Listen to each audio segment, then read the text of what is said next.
Cousin Teresa by Saki. Bassett Harrowcluff returned to the home of his fathers after an absence of 4 years, distinctly well pleased with himself. He was only 31, but he had put in some useful service in an out-of-the-way, though not unimportant, corner of the world. He had quieted a province, kept open a trade route, enforced the tradition of respect, which is worth the ransom of many kings in out-of-the-way regions, and done the whole business on rather less expenditure than would be requisite for organising a charity in the home country. In Whitehall, and places where they think, they doubtless thought well of him. It was not inconceivable, his father allowed himself to imagine, that Bassett's name might figure in the next list of honours. Bassett was inclined to be rather contemptuous of his half-brother Lucas, whom he found feverishly engrossed in the same medley of elaborate futilities that had claimed his whole time and energies, such as they were, 4 years ago, and almost as far back before that as he could remember. It was the contempt of the man of action for the man of activities, and it was probably reciprocated. Lucas was an over-well-nourished individual, some 9 years Bassett's senior, with a colouring that would have been accepted as a sign of intensive culture in an asparagus, but probably meant in this case mere abstention from exercise. His hair and forehead furnished a recessional note, in a personality that was in all other respects obtrusive and assertive. There was certainly no Semitic blood in Lucas's parentage, but his appearance contrived to convey at least a suggestion of Jewish extraction. Clovis Sangrail, who knew most of his associates by sight, said it was undoubtedly a case of protective mimicry. 2 days after Bassett's return, Lucas brisked in to lunch in a state of twittering excitement that could not be restrained even for the immediate consideration of soup, but had to be verbally discharged in spluttering competition with mouthfuls of vermicelli. "I've got hold of an idea for something immense," he babbled, "something that is simply it." Bassett gave a short laugh that would have done equally well as a snort if one had wanted to make the exchange. His half-brother was in the habit of discovering futilities that were simply it, at frequently recurring intervals. The discovery generally meant that he flew up to town, preceded by glowingly worded telegrams, to see someone connected with the stage or the publishing world, got together 1 or 2 momentous luncheon parties, flitted in and out of Gambrinas for 1 or 2 evenings, and returned home with an air of subdued importance, and the asparagus tint slightly intensified. The great idea was generally forgotten a few weeks later in the excitement of some new discovery. "The inspiration came to me whilst I was dressing," announced Lucas. "It will be the thing in the next music hall review. All London will go mad over it. It's just a couplet. Of course there will be other words, but they won't matter. Listen. Cousin Teresa takes out Caesar, Fido, Jock, and the big borzoi. Lilting, catchy sort of refrain, you see, and big drum business on the 2 syllables of borzoi. It's immense, and I've thought out all the business of it. The singer will sing the first verse alone. Then during the second verse, Cousin Teresa will walk through, followed by 4 wooden dogs on wheels. Caesar will be an Irish terrier, Fido a black poodle, Jock a fox terrier, and the borzoi, of course, will be a borzoi. During the third verse, Cousin Teresa will come on alone, and the dogs will be drawn across by themselves from the opposite wing. Then Cousin Teresa will catch on to the singer and go off stage in one direction, while Dog's procession goes off in the other, crossing en route, which is always very effective.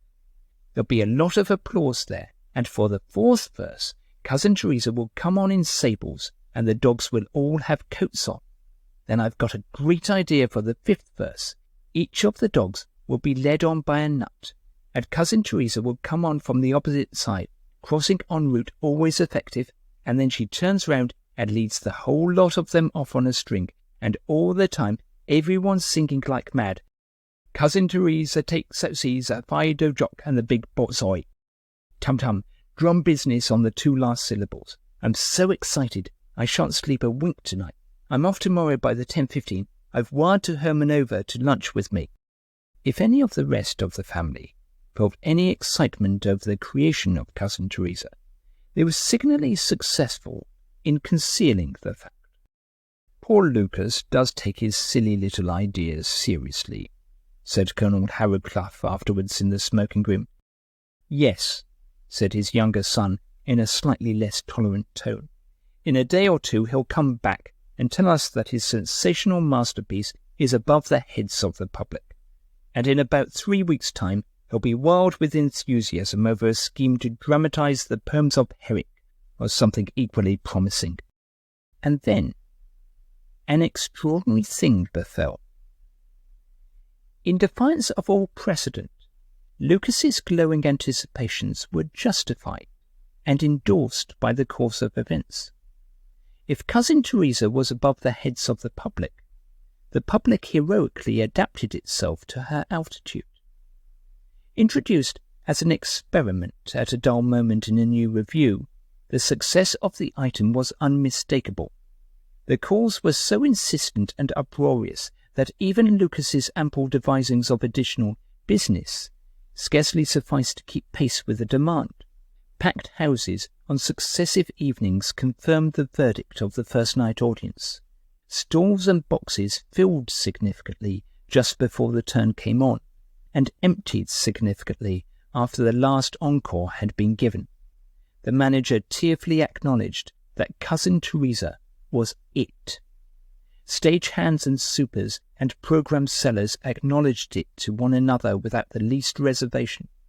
The name of the review dwindled to secondary importance, and vast letters of electric blue blazoned the words Cousin Teresa from the front of the great palace of pleasure. And, of course, the magic of the famous refrain laid its spell all over the metropolis. Restaurant proprietors were obliged to provide the members of their orchestras with painted wooden dogs on wheels, in order that the much demanded and always conceded melody should be rendered with the necessary spectacular effects, and the crash of bottles and forks on the tables at the mention of the big borzoi usually drowned the sincerest efforts of drum or cymbals. Nowhere, and at no time, could one get away from the double thump that brought up the rear of the refrain.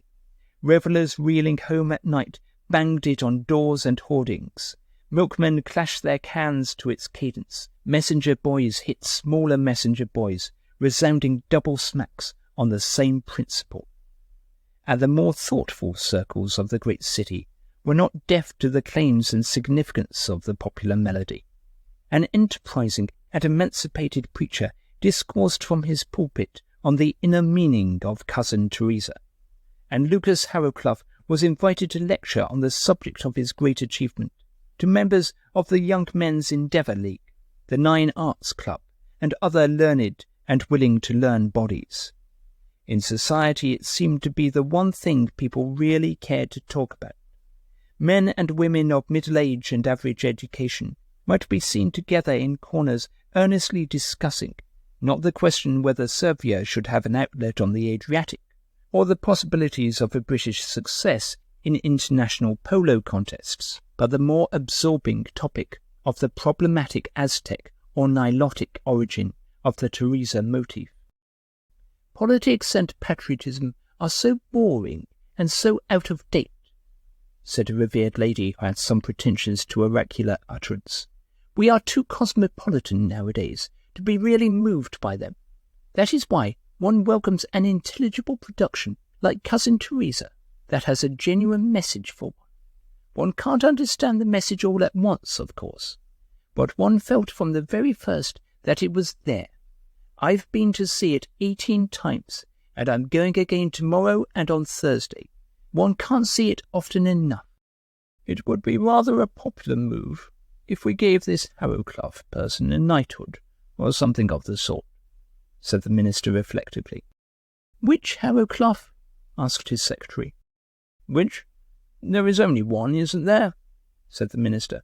"The Cousin Teresa man, of course. I think everyone would be pleased if we knighted him.